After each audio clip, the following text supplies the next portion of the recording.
Beauty Gold vous présente le journal.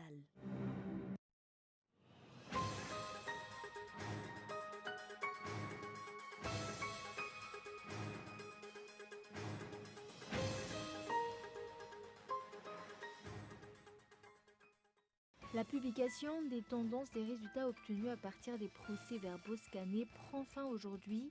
Actuellement, la CENI est déjà en possession des PV réels issus de 107 sections de recensement du matériel de vote sur les 119 de toute l'île. Au cours de ces 2 derniers mois, des problèmes ont été notés par rapport à l'obtention de près de 50 visas d'exportation d'huile essentielle. Outre les problèmes liés aux clients pour lesquels le retard de livraison pose problème, les exportateurs perdent entre 8 à 10 millions de dollars par mois. Les 11 condamnations à mort de djihadistes français font l'objet de vives critiques. 44 avocats français ont jusqu'ici dénoncé ces peines prononcées par Bagdad.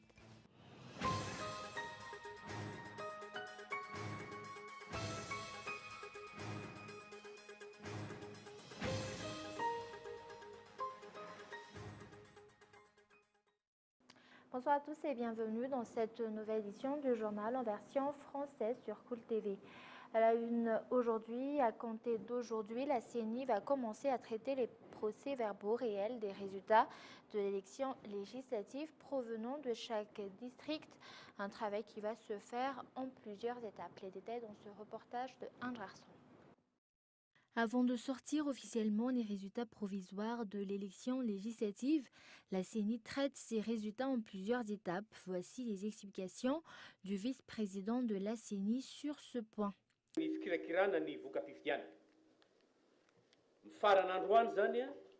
Le traitement des procès-verbaux scannés provenant de tous les districts de la Grande Île prend fin aujourd'hui.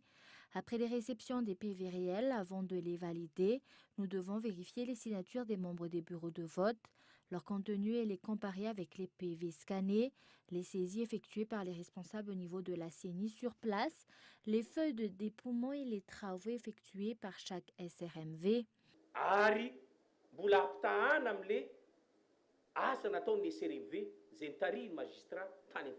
Après que la CENI ait traité ces résultats et avant la publication officielle des résultats provisoires, la dernière vérification est effectuée par les commissaires électoraux.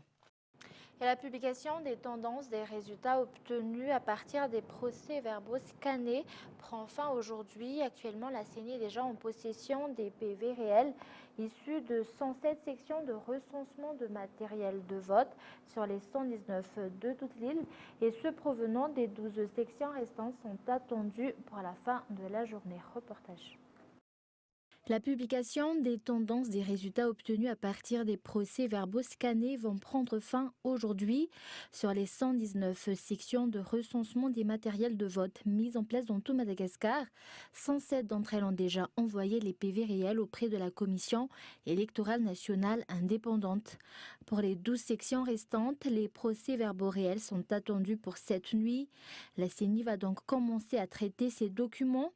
D'après les résultats disponibles provisoires et non officiels de la CENI à ce jour, les candidats du groupe Isikariye Chamnyarakami Andrazuil sont majoritaires. Selon ces résultats, l'IRD est actuellement à 81 sièges, le parti Team à 17, les candidats indépendants auraient quant à eux obtenu 46 places et les candidats des partis politiques restants 7 places. Le traitement de ces procès-verbaux réels par la CENI s'achèvera au plus tard le 13 juin. Cette commission va de ce fait publier les résultats provisoires officiels le 15 juin, après une dernière mise au point le 14. Et nous passons maintenant aux actualités économiques. Aujourd'hui, le Premier ministre Christian Tse a reçu la visite de représentants du Fonds monétaire international au palais de Mazouarive, une visite pour renforcer la collaboration entre cette institution et l'État malgache. Et au cours de cette rencontre, le passage à une nouvelle étape de la collaboration entre les deux parties a été abordé. La préparation d'une 5e revue du programme en faveur de Madagascar, appuyée par la facilité élargie de crédit, est prévue.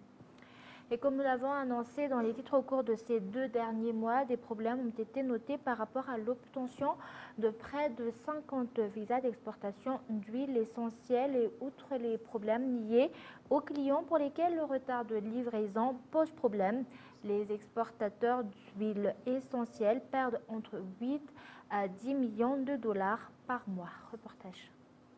Les exportations d'huile essentielle, d'extrait d'oléorésine constituent l'une des principales sources de revenus de l'État. En 2018, l'exportation effectuée par Madagascar sur ces produits s'élève à plus de 104 millions de dollars. Toutefois, ces 2 derniers mois, ce secteur a connu quelques difficultés.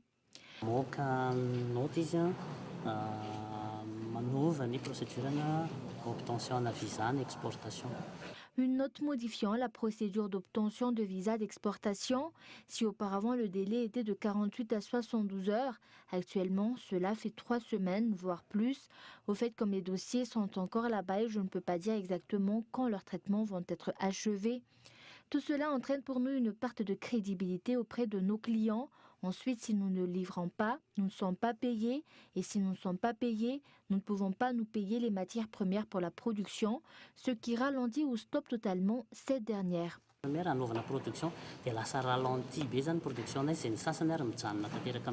Les États-Unis constituent 75% des débouchés des huiles essentielles provenant de Madagascar. Ces 2 derniers mois, les exportateurs ont perdu entre 8 à 10 millions de dollars par mois. D'autre part, à Madagascar, la taxe d'exportation s'élève à 1,5% du chiffre d'affaires et versée au ministère de l'Environnement et du Développement durable.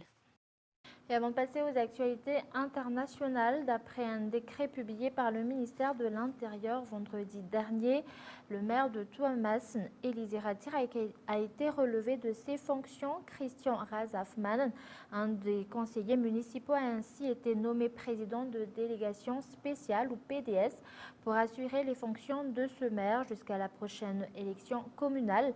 Actuellement, la présidence a envoyé des auditeurs auprès de 7 communes après l'audit effectué par l'Inspection générale de l'État et le ministère de l'Intérieur au mois d'avril.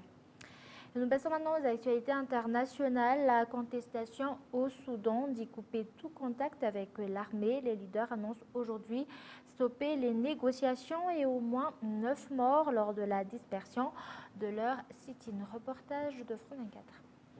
À attendre, car les militaires ne voulaient pas laisser le pouvoir aux civils et depuis plusieurs jours, ils durcissaient vraiment leur répression de ces manifestations. Il y a eu de nombreux blessés et plusieurs morts au cours des derniers jours, des morts qui ont été tuées, des personnes qui ont été tuées par des tirs à balles réelles au cours des prochains jours sur le lieu même du sit-in. Des militaires donc qui ont augmenté leur répression durant la nuit jusqu'à ce matin, à son point d'orgue. Ils ont parfois tiré sur la foule, ils ont brûlé les tentes dans lesquelles étaient réfugiés les manifestants. Ils ont tenté de démanteler les barricades. Alors, il est très compliqué d'avoir des informations sur ce qu'il se passe actuellement sur place. Les journalistes ne peuvent pas aller sur le lieu du sit-in. Seuls les manifestants peuvent nous rapporter ce qu'il s'y passe, les manifestants et les médecins. Des médecins qui donc disent qu'il y a eu au moins 9 morts ce matin, peut-être même plus, et des dizaines de blessés. J'ai parlé à plusieurs d'entre eux. Ils nous racontent des scènes dans les hôpitaux où il y a de très nombreux blessés qui attendent dans le hall de ces hôpitaux de pouvoir être soignés. Ils sont souvent allongés par terre dans l'attente de soins. Des médecins aussi qui sont bloqués dans ces hôpitaux. Il y a désormais des militaires qui en interdisent l'accès. Il est impossible d'y faire rentrer des blessés ou même d'en sortir s'ils le souhaitaient. Enfin, des médecins qui sont aussi sur le lieu du sit-in. Il y a une association de médecins qui gère les postes de premier secours. Ils demandent de l'aide aux associations internationales, à la Croix-Rouge internationale, au Croissant-Rouge, à Médecins sans frontières, pour pouvoir évacuer les manifestants qui restent blessés, qui sont toujours sur les lieux du sit-in. On ne sait pas comment l'armée va réagir. Le Conseil militaire de transition a dit ne pas être responsable des événements. Alors il semble possible que ce soit les forces de réponse rapide. C'est une milice affiliée à l'armée qui est extrêmement crainte par les manifestants. Cette milice qui pourrait être responsable des événements de la matinée. On ne sait pas ce qui va se passer au cours des prochaines heures. Mais vous le disiez, les négociations sont rompues entre les manifestants et les militaires. Des manifestants, donc l'association l'association des professionnels soudanais qui est derrière ces manifestations, qui a demandé au peuple soudanais de se soulever, de transformer le pays entièrement en un immense lieu de manifestation. Toutes les villes, tous les villages, toutes les personnes doivent descendre dans les rues, bloquer les rues, stopper le travail, bloquer les transports. Ils demandent même à bloquer l'aéroport international de Khartoum afin que les militaires entendent leur message. Ils veulent la chute du régime militaire et la mise en place d'une démocratie. Et en France, les 11 condamnations à mort de djihadistes français font l'objet de vives critiques. 44 avocats français ont jusqu'ici dénoncé ces peines prononcées par Bagdad. Reportage de France 24. D'abord, une dénonciation en règle du fonctionnement de la justice irakienne et de ces procès expéditifs qui méconnaissent gravement les droits de la défense. Mais cette tribune, c'est surtout une mise en cause de l'attitude du gouvernement français qui pourrait représenter un immense déshonneur. La France se bat dans le monde entier pour que la peine de mort soit abolie. Mais concernant ses ressortissants, elle a à mon avis un devoir au nom des principes fondamentaux. Quels que soient les actes atroces qu'on reproche à ces hommes, il y a un principe. Je rappelle à ce sujet que la France est intervenue avec une très grande énergie pour ses ressortissants en Indonésie qui étaient condamnés à mort. Au total, ce sont 11 djihadistes français qui ont écopé de la peine capitale en une semaine. Tous condamnés par ce tribunal antiterroriste de Bagdad pour appartenance au groupe État islamique. Aujourd'hui, la justice irakienne poursuit ses criminels au nom de tous les pays dans le cadre de sa lutte contre le terrorisme de Daesh.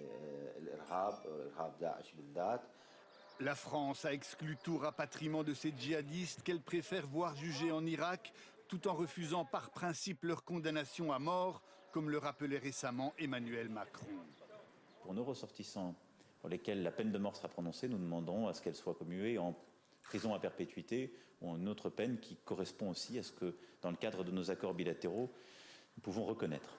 D'autres djihadistes pourraient être jugés prochainement, alors que 450 Français liés à Daesh sont actuellement détenus en Syrie. Et avant de se quitter, un rappel des grands points de ce journal. La publication des tendances des résultats obtenus à partir des procès-verbaux scannés prend fin aujourd'hui. Actuellement, la CENI est déjà en possession des PV réels issus de 107 sections de recensement du matériel de vote sur les 119 de toute l'île.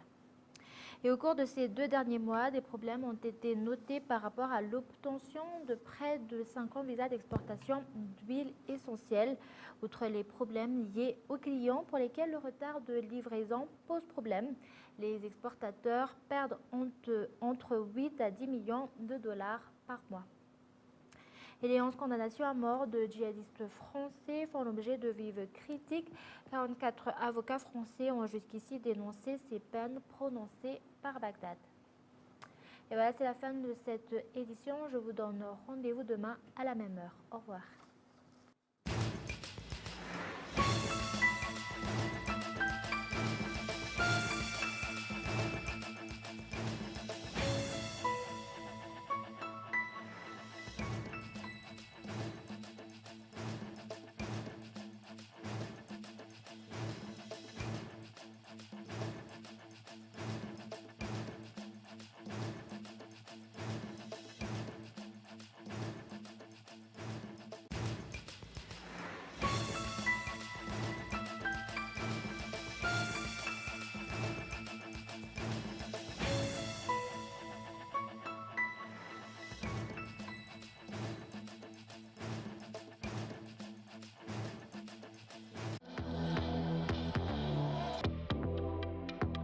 Le journal vous a été présenté par Beauty Gold.